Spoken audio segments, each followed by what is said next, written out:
喺今集開始之前，希望各位觀看呢條片嘅朋友或者網友，你哋可以用1至2秒嘅時間嚟到訂閱我哋嘅頻道，作為對我哋嘅支持，等我哋做得更加好。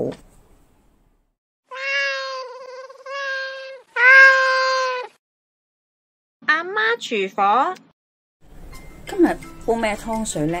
就係牛展煲白蘿蔔。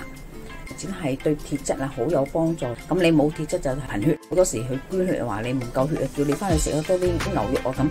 我都係有時叫人哋食下啲牛肉嘅，因為鐵質對經期都有少少影響嘅。節食，肉類咧又唔食，搞到經期唔準或者冇得嚟。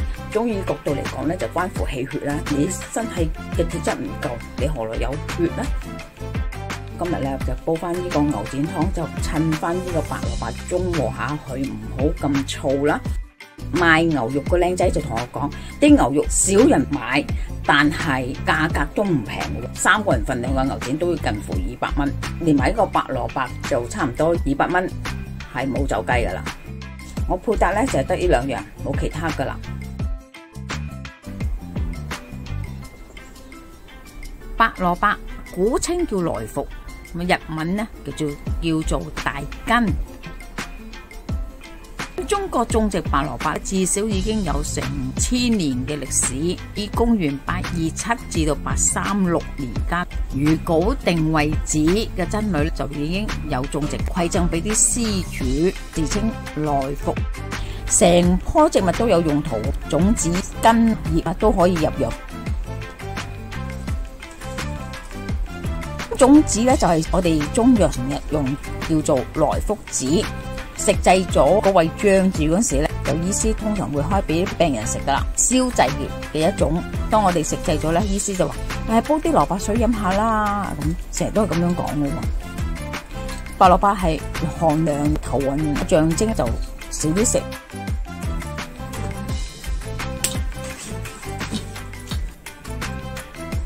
煲湯咧，預佢縮水要切大嚿啲，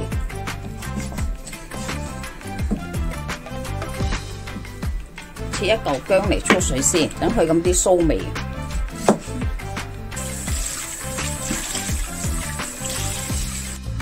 掉嗰嚿薑落先。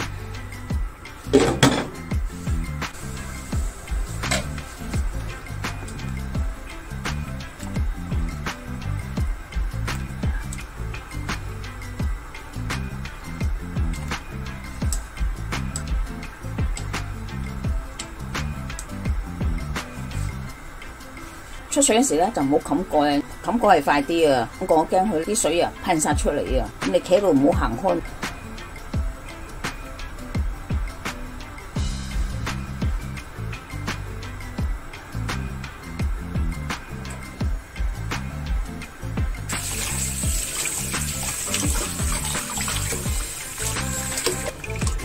出個水薑唔好要咯喎！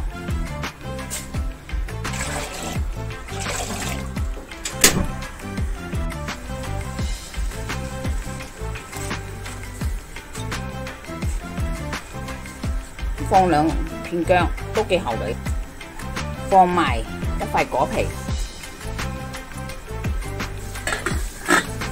煲緊牛腩嗰時咧，我哋就處理白蘿蔔，頭切咗佢，尾都唔要，刨咗皮先。窿咧可以刨深啲。有一次我煲白蘿蔔啊，用日本大根帶少少苦苦地嘅朋友咧，就同我講，可能你刨皮嗰時根圍刨得唔夠深啊，所以佢會刨深少少。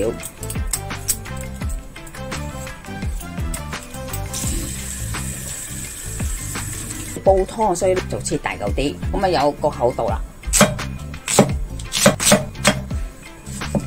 因為白蘿蔔個性質寒涼嘅。有啲人咧食咗或者飲咗蘿蔔水之後咧會有暈嘅，所以咧落片薑咧就穩陣啲。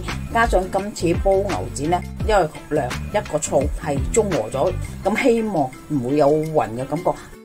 揾翻自己嘅體質嚟到飲湯啊！我哋用清水烚咗蘿蔔先，落片薑落去，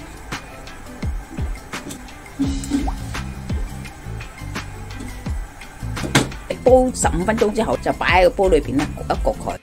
咗火之後咧，擺喺度，蘿蔔水要翻埋落啲牛展湯裏邊。一陣就煲咗個鐘噶啦。而家就將煮好咗嘅白蘿蔔放埋落去一齊煲，啲蘿蔔已經半透明色。你將大嫂嗰啲蘿蔔水倒埋落去。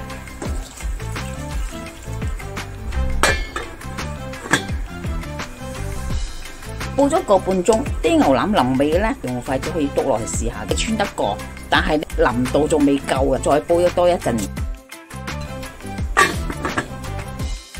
火咧就較細少少，唔使咁大火。湯已經煲咗2個鐘啦，我哋而家熄咗火，就焗佢一陣間先，因為牛腩要焗佢先至更加腍。